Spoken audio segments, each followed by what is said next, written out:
Hello and welcome back to Votes on Me. We are back after a little bit of a hiatus.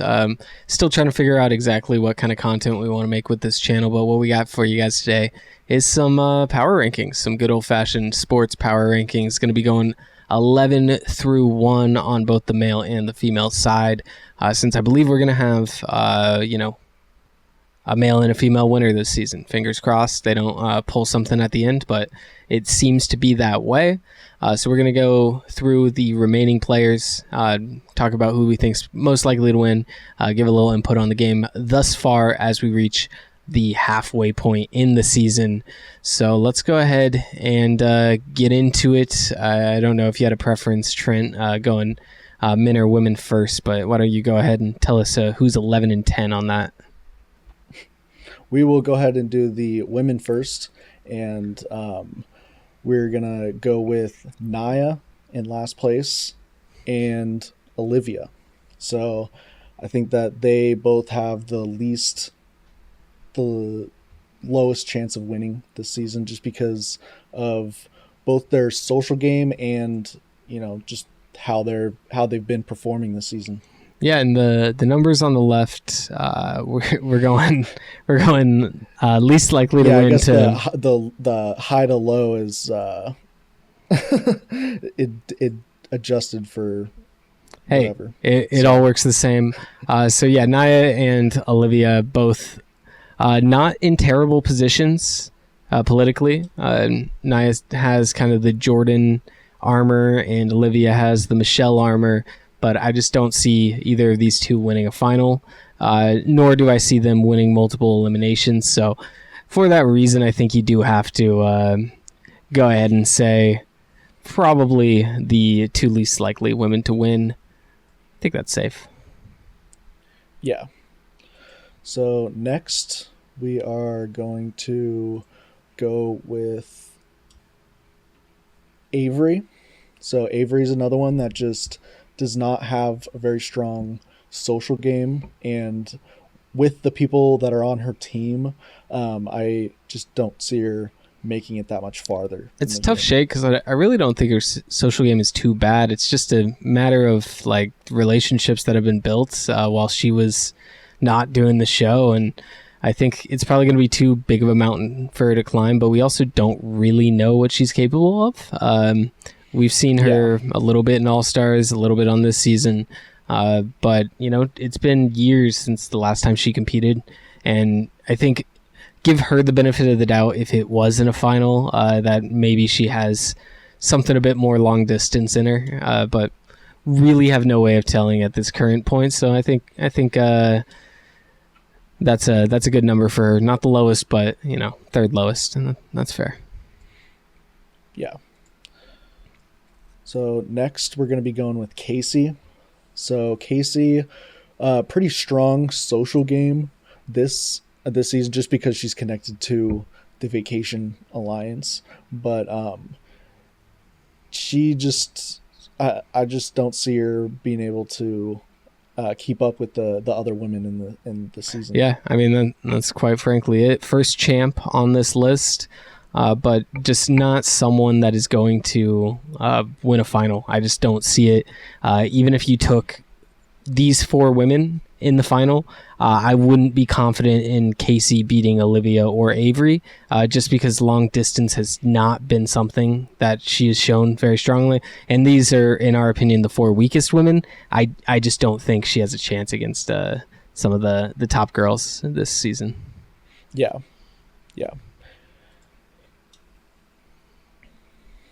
So next, we're going to be going with Jenny. Really strong player. We're getting into the top 6. So, I mean, all of these are pretty strong contenders, I would say, to win. And Jenny is just a overall strong player, but her downfall is that she just keeps getting sent into elimination because she's not in that close-knit Vacation Alliance. And she's in an era where she kind of needs to be. I think she might be the strongest girl on this season, but it's just cards are stacked against her. She's going to have to take out probably, I think, 2 or 3 people in elimination to get to the final, but if she makes it to the final, I don't know if anyone's beating her. So I guess it makes sense to just keep throwing her in. So this is really just a case of her being down here because of the, likelihood that she's going to get thrown in over and over again. But if this was just, a power ranking of who's the best, I'm sure she would be 1 or 2. Yeah. Next is Aviv. So this is only her second season, but she's shown that she's a decent competitor, and somebody who I could definitely see winning again if she keeps her social game up, and if she stays out of elimination. Yeah, I mean, Aviv's an interesting one where I don't think she's ever done an elimination ever, period. But she's positioned pretty well socially. I think she's kind of the kind of an under the radar girl, but she's somehow aligned with both Kara and Laurel, where Kara or Laurel would throw in the other one before her, and she seems to be on Johnny's good side. You would think that losing Darrell would be a knock to her, but I think we saw in that last episode that she isn't as close to Darrell as maybe we kind of assumed them winning Fresh Meat together like 20 years ago. Yeah. But it makes sense. She's here for her money now, not 20 years ago. And yeah, who knows? I assume she can run long distance. She was a good long distance runner back when, 3 miles was a lot for the challenge. So who knows how much that'll translate. But I assume if she gets to a final, she will be solid.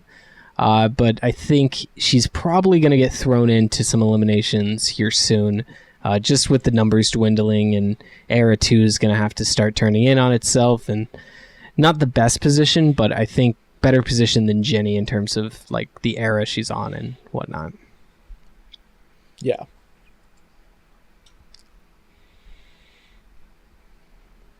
Yeah, sure. So number 7, or this is technically number 5, so start of the top 5 here. We got Rachel. Rachel is the last surviving member on the women's side for Era 1. Things are looking bleak for Era 1, but I think if anything, Rachel would be a bright spot. She has the gays. The gays are strong with Derek and Ryan, which we will get to on the male's side.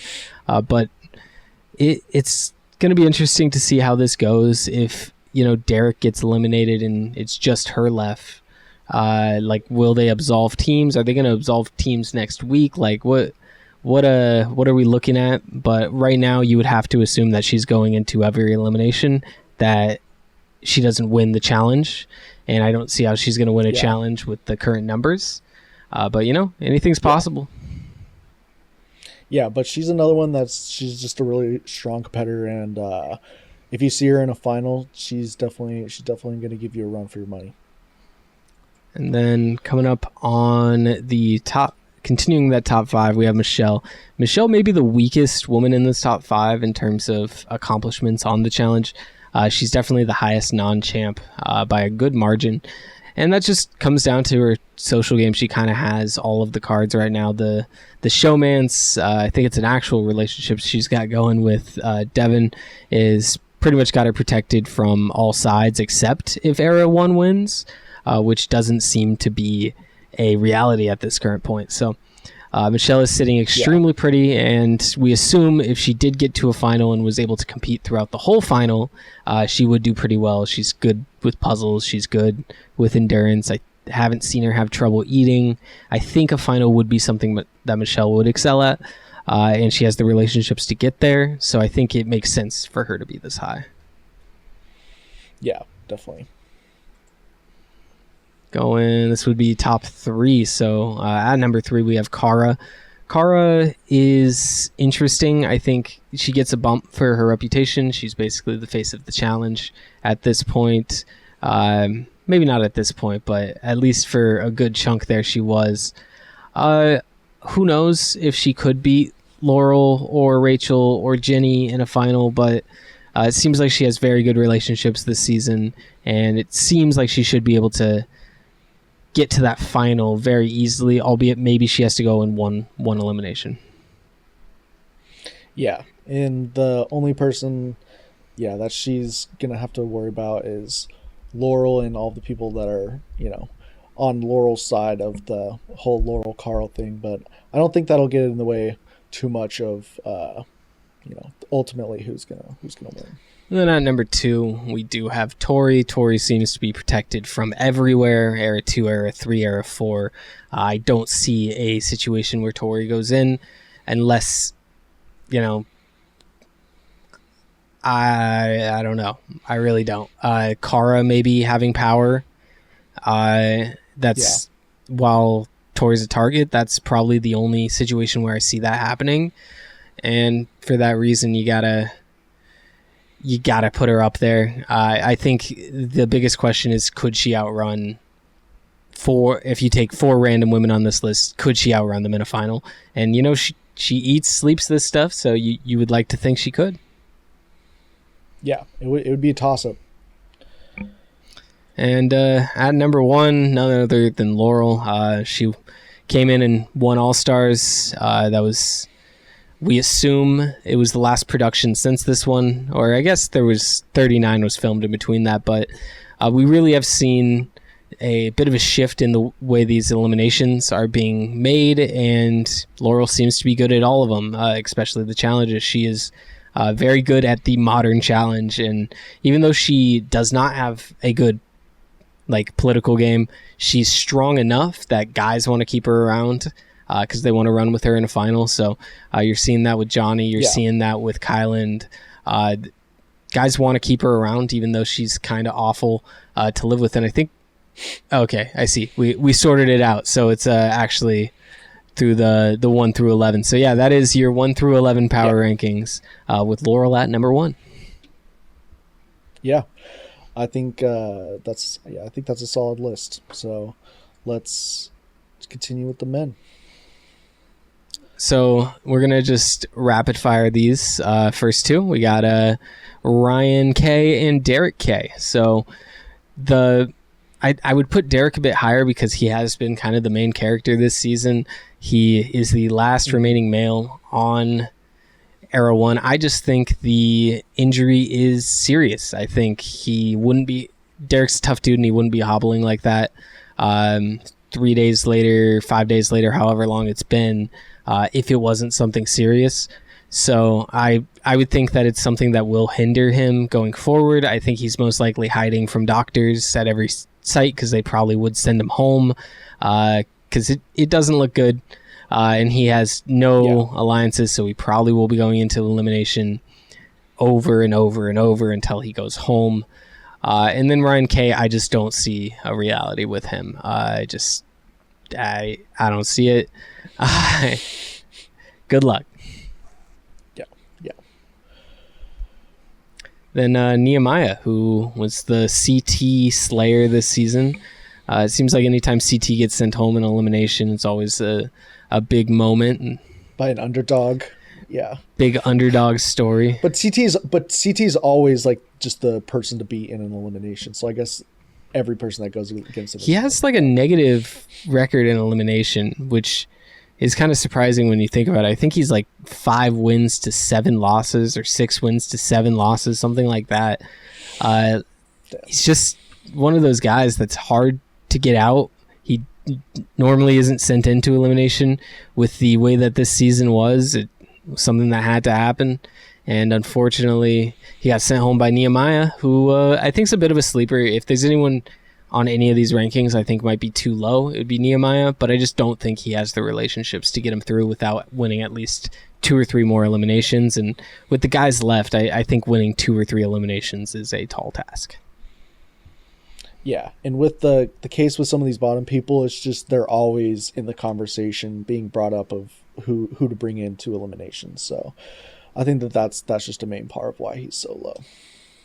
Next, we got Corey Wharton, who I think if this was without eras, if you removed eras, maybe he'd be in better position. It just doesn't seem like he has relationships, and it seems like he's the lowest on the totem pole. Devin said it, where it's the game is about to start being played, and unfortunately, Corey, you are just on the outside looking in. Same boat as Nehemiah, where he's very good, but he won an elimination earlier. I just don't see him winning 2 or 3 more against the cast that's left, and for that reason, it's probably down here. Yeah. Not to mention, he's just a perpetual second place in the final. Speaking of second place in the final, we got Theo Campbell, who is most famous for getting second place in the War of the Worlds final, which was supposedly the hardest ever. Which, why not? Why not? I believe it. Sure. I think so. Who cares? Out of the ones I saw, why not? But Theo, since then he has lost an eye. He's become a father. He's gone through it. He gave Polly 2 concussions somehow, which doesn't seem medically possible. But here we are. I think Theo would be in a better spot and he may be, and it's just not being shown. But he doesn't seem to have a lot of screen time, which does generally insinuate he's not in a lot of political conversations. However, we don't know for sure. I imagine he is aligned with Jenny being UK and probably Bananas. I know they've been friends in the past, but he's definitely got an uphill battle. I think he's also in this tier where he's got to win 2 or 3 eliminations, and it's going to be a tough road. But I do put him above Corey because if he did make it to a final, I think he'd be more of a threat to win than Corey would. Oh, yeah, definitely. Next up, we got Josh. Josh, how is he so high up? Well, he's got protection from pretty much everywhere, it feels like. Yeah. Josh just his social game is just somehow just out of control. I mean, he has basically everybody in the house from eras 4, 3, and even some of era 2 in his pocket. And for that reason, I feel like he's going to go far, but with that, I don't think that he's going to be able to run a final. I think he hasn't ever gotten the chance to run a final, and I think it was a big missed opportunity, like not having guys like him on Battle for a New Champion, because these are like the people I'd like to see in a final. He's got good endurance. He can eat. He can do puzzles, kind of. He could swim. He can do everything that is required for a final, but it's like the mental side of things. I wouldn't, but I think there's a good chance he's in the final this season. Yeah, I think so too. And then we are getting to the other side here, the top 5. We got Derek C., who is a long distance runner who has a pretty good political game and can kiki with the ladies, so you gotta give him props for that. And I think as long as Ryan is still there, they have solid votes. I really don't see him going in too much. I think there's a nice path to the final for Derek, and I think if he gets in a final, apart from maybe Theo and Jordan, I don't know who's keeping up with him running. So he could be a problem in a final. Yeah, I agree. I agree with all that. I guess this guy might be able to keep up with him, but it would be close. Kyland, we have at 4. He's kind of the jack of all trades, master of none. Maybe if you're going to give him a master in something, it's math, because he's pretty solid at math and logic stuff. He's not great at visual puzzles, it seems, from what we've seen in the challenge, but it seems like he could run. He's bigger than most of the cast. He seems like he's stronger than most of the cast, has better endurance than most of the cast. He, I think, is going to be a problem in pretty much any elimination. He's a guy that I think will go down to 2 or 3 eliminations and will probably win them. There's not much outside of maybe a hall brawl against Theo, I don't know who beats him in a pole wrestle. Maybe Derek would, not with his leg though. There's not much that I could see Kylan losing in. Yeah. So next we're going to have my favorite challenger, Devin. He's right behind, he's 3rd place. But I think that he's going to get pretty far. He's got a strong social game this season, as well as he's just a really strong competitor. And he's got people from era 2, 3, and 4 that are all looking out for him. Maybe not Bananas in era 2, but yeah, I think that he's got a good, strong chance at making this final too. And if Devin is by chance watching this, he has deduced that he is below Bananas, and he's probably upset about that. I just want to say the only reason, it's the same thing when people like rate Aaron Rodgers as like top 10 QB. It's just like the respect. You got to give him the respect when he's in a final. You assume he's going to win. And I guess spoiler for the next place would be Bananas here. I think like Devin, they're kind of the opposite sides of the house. I think the latter half of this season will be a little, Jordan v. Devin, because it seems like that's where the house is split. Or not Jordan v. Devin, Johnny v. Devin, with Jordan kind of falling in the middle of that. And I think, honestly, at this point in their careers, I think Devin is the better athlete, is the better challenger overall. But it's something that it would be hard to put Devin over Bananas just by his finals record. Simply put that. However, if it is, Devin and Bananas in a final, I'm probably taking Devin in that if it's a straight bet, Yeah, same. I mean, we saw that with Ride or Die. Yeah, we did. Granted, Nani as a teammate versus Tori, maybe a little bit of a difference there. True. But number one, someone that also lost to Devin in a final of Ride or Die's Jordan, who we presume is still the best athlete on the show, and seems to be in the best political position he has ever been in. He is protected from what feels like everywhere. Seems like his name gets brought up maybe once every 2 weeks. Like, hey, why aren't we throwing in Jordan? And then it just kind of goes away because he has the girls. He has like this wall of women that will not vote him out. And pretty good spot to be if you're Jordan Wisely. It's facts. I think that this season, if everything goes right, is his to win. I mean, coming into the house late probably pissed some of the cast members off, but I think that he's in a good spot to take this home. He won 30. Here we are at 40, 10 seasons later. Let's see if it's something he could pull off, but regardless, I think the male winner is one of the top 4 on our list. I think that's pretty fair to say. I think the female winner could be, honestly, anyone in the top 7, I would say. Top 7 of the women and top 4 of the guys, I feel pretty confident in saying. Yeah. Maybe, I think we could say top 5 of the guys, so I can include Kyland in there. I think those are the only ones that have winner potential for me, is those 5 and 7, but who knows? Maybe I'm just a big dummy wrong guy. Only time will tell, but I think we got a pretty solid list, and I could definitely see those choices winning. And if you want to keep up with us as we go through this season, we'll probably do another one in a few weeks when we whittle these numbers down a bit more and get our takes on the challenge. Feel free to leave a comment below. Otherwise, thank you all for watching, and we will see you next time on Votes on Me. Thanks, guys. Deuces.